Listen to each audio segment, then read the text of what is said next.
Greetings, citizens! Justiguy has arrived and returned to the 100-line Last Defense Academy, where finally we arrived at the raised stage area in the gym where Tsubasa's gonna show us something. This is your secret lab? I guess people don't come here all that often. Back up, guys. You're gonna fall. Go stand by the edge for a sec. Fall? Fall where? Tsubasa shooed us to the edge of the stage, then knelt down and began pulling on a broken floorboard. All at once, the board came loose, and then... a hole? Peeling back that one board had somehow made a huge hole appear in the stage. I happened to find a map of this room when I was fixing up the corpse recovery drone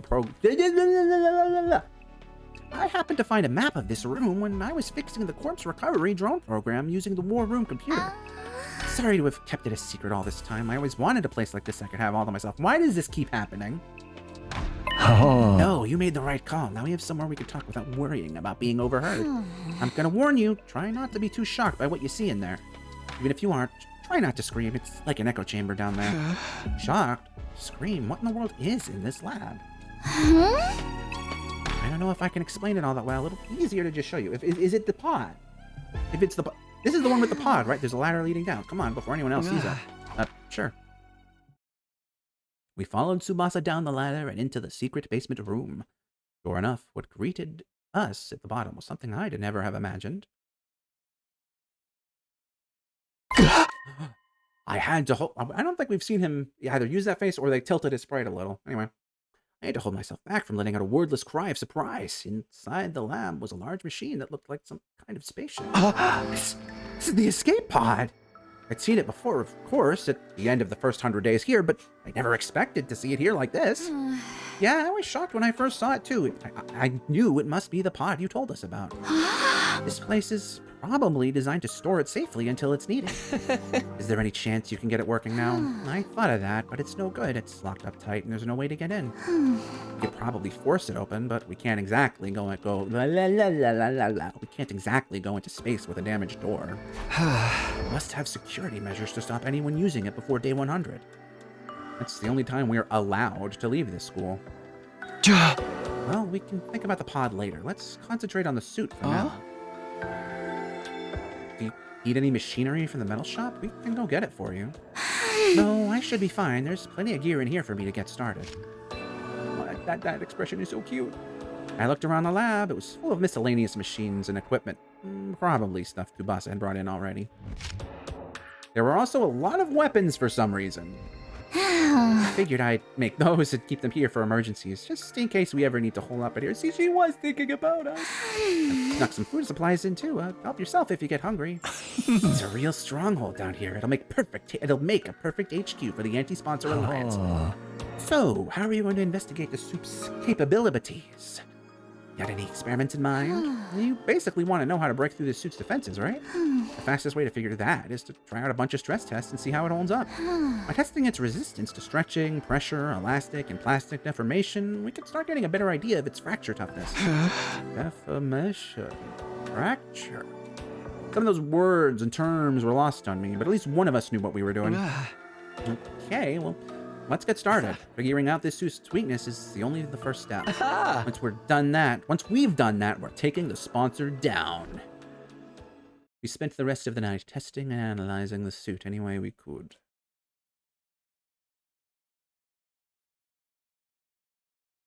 Day 31. The next morning. I made my way to the leisure lounge where the sponsor was loafing around as usual. Takumi Shumino. What do you do here so early? Did you miss me? You could say that. I wanted to see you anyway. You have time to talk. Hardly a respectful attitude to take towards someone in my position. But I'll allow it. You are one of my most accomplished hunters, after all. Hunters? Me? No need to be modest. Just take a look. The results speak for themselves. The sponsor gestured to one of their bees and brought up a display of the leaderboard. We're at the top. I honestly didn't expect you to gain this much of a lead so quickly. Oh boy. The advent of a dark horse like yourself makes this game that much more exciting. At some point, I'd made it all the way to number 2 in the rankings. Hideko had been number 1 all this time, but now that she's dead, I was catching up. You've made impressive contributions to my little game. I was just thinking you deserved some kind of reward. A reward, huh? Since we're here, how about you play a game with me? Very well, if that's what you want, what shall we play? As I said before, I'm grateful to you for becoming such an accomplished hunter. I'm even willing to turn a blind eye if you ever want to bend the rules a little. That actually helps a lot, because what I want is a duel to the death. I'm gonna fight you, and I'm gonna win, and then I'm ending this stupid game of yours once and for all. So it's come to this. Very well, activate your clash armor and Hemo Anima. Attack me all you want, your sword is no mere... Oh, is he just gonna fucking pull a gun on him and this whole thing is just resistant to Hemo Anima? Attack me all you want, your sword is no mere threat to me than a blade of grass. The sponsor clearly didn't consider themselves in any danger. They stood there radiating absolute confidence, knowing nothing I could do would hurt them. Nice of you to be so laid back about it, but I won't be attacking with my sword. I'll be using this crossbow. I brought out a crossbow Tsubasa had made with the Gift-O-Matic. Normally, using a conventional weapon like this would be pointless, actually, especially against an invincible opponent like the sponsor. Fool, what are you thinking, turning something like that on me? Such insolence will not stand. A hunter should use Hemo Anima. Just like that, the sponsor's confident demeanor vanished, and they began to panic. Looks like we were right about that Sook's weakness. We performed every kind of stress test we could think of on that spare, and we something very interesting. I knew it. This suit isn't really actually all that strong. It'll distort from just a little force, and it's not that much tougher than a regular protective suit. A long knife or something could probably cut through it pretty easily. That doesn't make sense, though. If the suit is that weak, why don't any of our attacks work on it? Is this spare one a fake, maybe? Is it actually different from the sponsor's one? No, it's the real thing. The material is the same as what the sponsor wears anyway. So why is this one so much weaker? I think it's not weak so much as built for purpose. What do you mean? Ever since I saw this suit, something about it has been bothering me. It looks like some kind of protective gear, so what is it supposed to protect its wearer from? Not sure I follow. Workers at nuclear power plants wear suits to protect themselves from radiation, right? Oh! Could it be like just a regular human that's just here and that's snuck along with us? That'd be interesting. Maybe humans need to wear this to exist on this planet. I never thought about that, but we don't know it right in this route, but we are Futurans, so by blood at least, so maybe that, let's see where it goes. Firefighters have ones to protect against high temperature, and divers have ones for water pressure. Protective suits are made with specific hazards in mind. Stuff that's only a threat in certain environments and scenarios.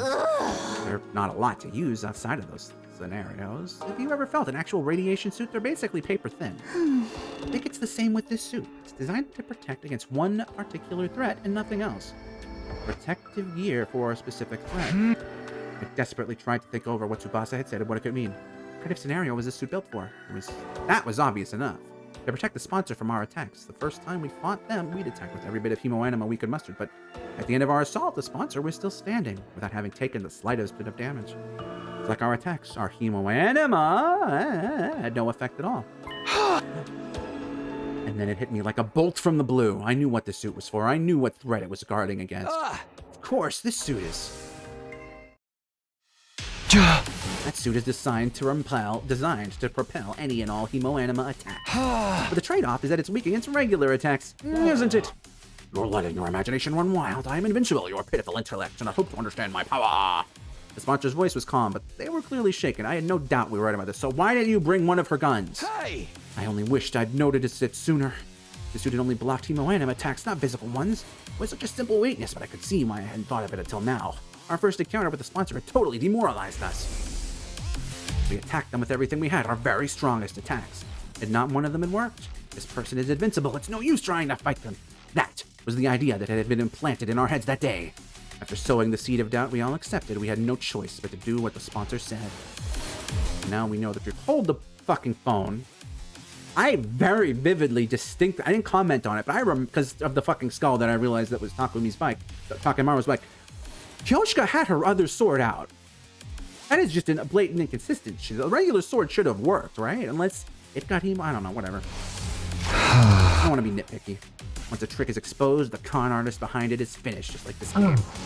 Warning you, Takumi, stand down now, and we can forget about this ever happening. This is for my friends. I pulled the trigger and fired off 3 arrows in quick succession. They pierced the suit and buried themselves in the sponsor's body. There was no hiding it now. My attack had clearly done some damage. There were holes in the suit now. We weren't dealing with an invincible opponent after all. We did it! Did Did we? you see Hideko? We broke through the sponsor's defenses. Okay, yeah, but... Not bad, Takumi Shumino. I confess I didn't think you'd ever figure out the secret of my suit. For this, at least, I must congratulate you. Gee, thanks. It's an honor, but it's your death I want, not compliments. Me die. It'll be ridiculous. The game has only just begun. And you're forgetting something, Takumi. This suit isn't the only weapon I have at my disposal. I still have... I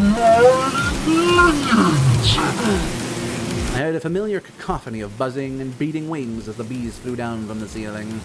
I sounded angry. I'd broken a rule after all. I'd injured the sponsor. My suit may not be an immovable object, but my bees are as unstoppable a force as ever. What now, Takumi Shumino? Do you think you can defend against this? No, there's nothing I can do about your bees. If they attacked now, I'd be riddled with holes and have every last ounce of my blood drained. If they attacked me, that is. That's why I'm tagging in. Good work, Takumi. You played your part beautifully. But against someone with the proper protection, things wouldn't be so simple. What? Who are you? Why do you have that suit? It's me, Yugamu Omokage. Guess you can't tell because of the voice, huh? Apparently, the voice changer came as standard with these suits. This one distorted Yugamu's voice to sound just like the sponsors. We decided to borrow one of your precious suits for a little while. It seemed like the best way to stop me getting turned into a pincushion. The bee stingers were powerful, that much was true.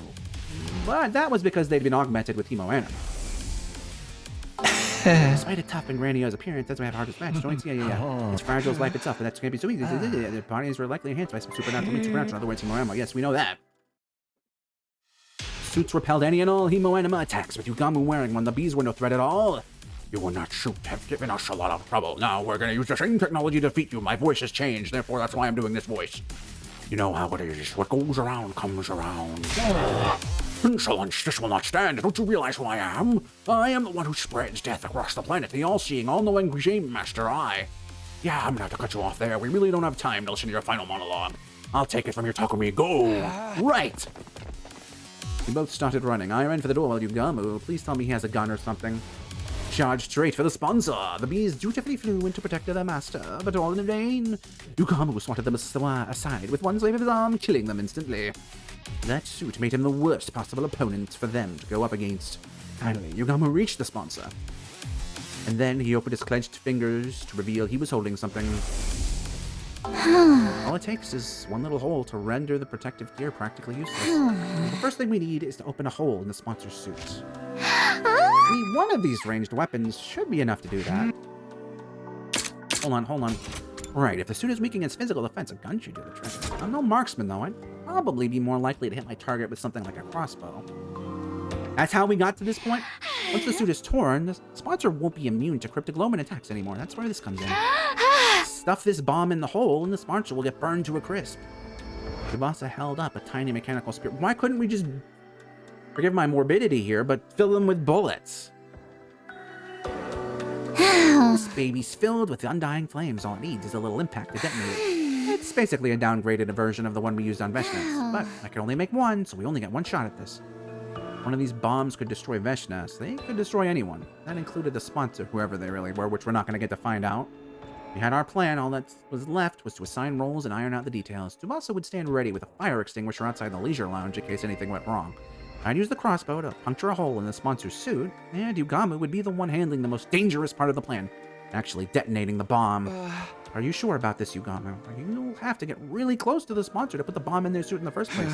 If anything goes wrong, you'll be left wide open. Don't worry about that. I'm really good at ramming stuff in holes that look like they'd be too small to fit. I'm trying to be serious here, dude. I'm gonna have to ask you to stick to the matter at hand. Sure thing, Takumi, or you can be the one sticking it to me if you prefer. You know me, I swing both ways. Stay on topic, please. In spite of his usual devil-may-care attitude, I could tell Yugamu was serious. His fists were clenched tight. He was determined to end this game. Even if it meant risking his own life killing the sponsor, he was prepared to do what needed to be done. Get away!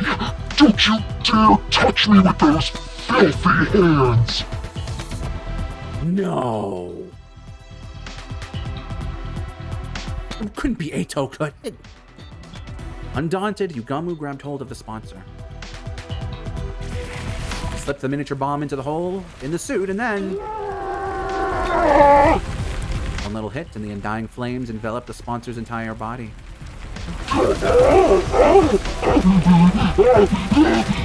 This feels too easy. Our tormentor writhed in pain, convulsing like a crazed dancer. At some point, the sponsor's vocal cords must have burned away. They weren't screaming anymore, just making hollow, choking noises. How come they're getting to burn, but in that other ending, Takumi like immediately fried, whatever. Even with the flames eating away at every fiber of their being, the sponsor held on to life for as long as they could. Finally...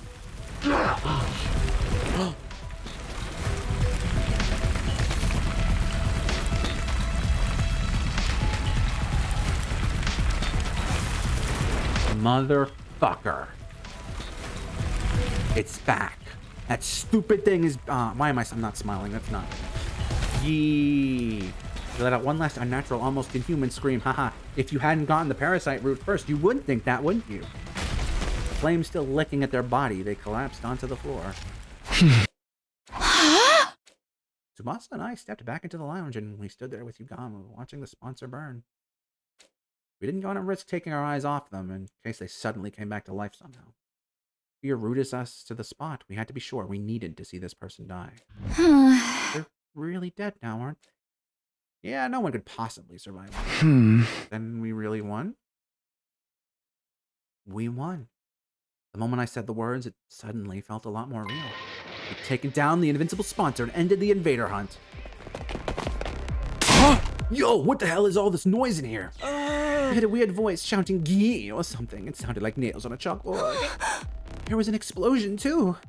The others all came running in. The sponsor's death cries must have echoed all throughout the school. Takumi, Tsubasa, what are you guys doing? Get over here. That's right, you have to get away from the sponsor. Oh, of course, with Yugamu wearing the suit, they think he's the sponsor. Hey, guys, you picked the perfect time to join us. I mean, hey, guys, come. You picked the perfect time to join us. Come warm yourself by the fire. Fire, but it looks like there's a person in there. Vile fiend, did you incinerate one of our friends for your sick entertainment? This has gone far enough. It is time for the Holy Jumanji sword to cut you down. Wait, Kyoshika, I don't think that's the sponsor. It's Yugamu. Now that you mention it, he does sound like him. What's the deal? What's going on here? If Yugamu's the sponsor and the sponsor's Yugamu, then who the heck am I? Takumi, Tsubasa, you've got some explaining to do. If that's Yugamu in the suit, where did the real sponsor go? Just stay calm, okay? I'll explain everything. I took everyone through what our team had been doing, starting with me, Yugamu, and Hiruko forming our secret alliance, and how Hiruko somehow knew a way for us to get our hands on a spare version of the suit to the sponsor ward. I kind of feel like I really went in the wrong order, quote-unquote wrong order on this one, because, like, Parasite getting... this would be good foreshadowing for the Parasite thing, you know, because she talked about the real us, which is like, what does that mean? And, you know, but we knowing she's a time traveler going into this, it's a very different experience, which I have said is one of this game's harm points, which then circles back to the whole story lock thing. Why that there? Maybe that ending, you're meant to get I don't know. First mission had succeeded, but the cost of Hiruko's life. Then Tsubasa had joined the Alliance and figured out the suit's weakness, allowing us to put this plan into action. So you see, we don't have to worry about scores or executions anymore. It's over, we won! I thought they'd all be happy to hear about this. We just freed them from their life and death struggle we'd been in since the game began, after all. What's the matter, guys? Is it really over, though? Yeah. The sponsor was so strong before. It's hard to believe you killed them just like that. Right, and we did... oh my god. And we didn't see it happen for ourselves.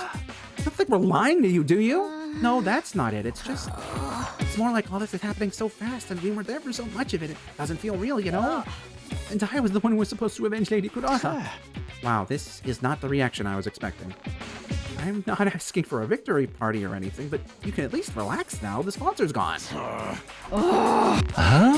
Well, this is a real mood killer. You guys are gonna need some time, huh? Let's call it here for the day. We can always accept your praise and adulation later. The thing's still feeling awkward between us and the other teams. We went our separate ways, and I returned to my room. Awkward is putting it mildly.